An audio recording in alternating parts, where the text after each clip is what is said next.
covered head to toe in scales, and the most heavily poached animal in the world.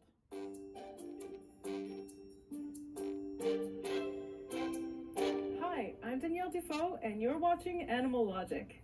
Pangolins look like the offspring of an anteater and a pine cone, and until pretty recently, they were placed in the same order as anteaters, Xenarthra, but new research has placed them in their own family, Manidae. Their closest known relatives on the evolutionary branch are now believed to be carnivora. There are 8 different species of pangolin, 4 in Asia and 4 in Africa. Depending on the species, they're either arboreal and living in trees, or ground-dwelling and living in burrows, which can be up to 40 meters long and 5 meters below the ground. Pangolins vary in size as well, the smallest being the long-tailed pangolin, whose body is roughly 30 centimeters long, and the largest being the aptly named giant pangolin, whose body is 1.8 meters long. They are covered head to toe in beautiful, defensive scales, which look a lot like scale armor. In fact, King George III was presented with a suit of armor made of pangolin scales in 1820. Pangolin scales are very similar to reptile scales, as they're both made up of keratin, the same stuff that our fingernails are made out of. In fact, pangolins are the only known mammals to have scales at all. Their scales, which overlap each other, are fantastic for warding off ant and termite bites. As well, when attacked by predators like lions or hyenas, the pangolin will curl up into a ball, tucking their head under their armored tail, leaving them virtually impenetrable. Not only do their scales make it near impossible for them to be chewed on by lions, but the edges of their scales can be very sharp, making them even less appealing as an afternoon snack.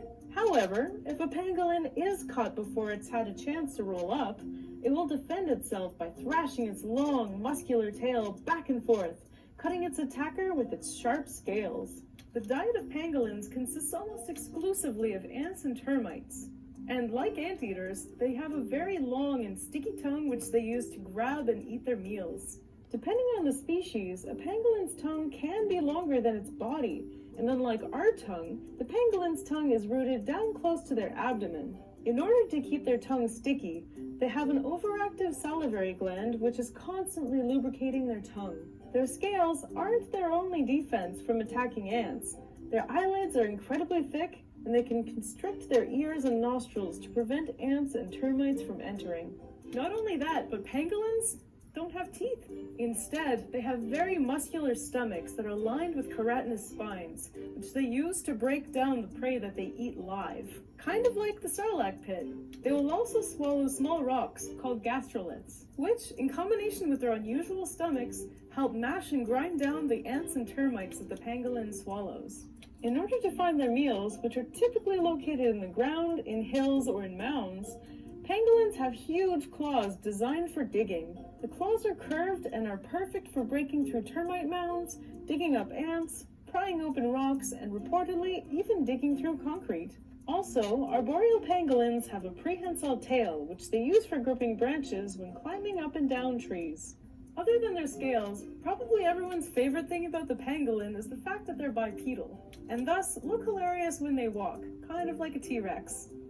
They do this because their front legs, while adept at digging, aren't as good at walking, though they are what's called facultative bipeds, meaning they aren't exclusively bipedal and do spend the majority of their time on all fours.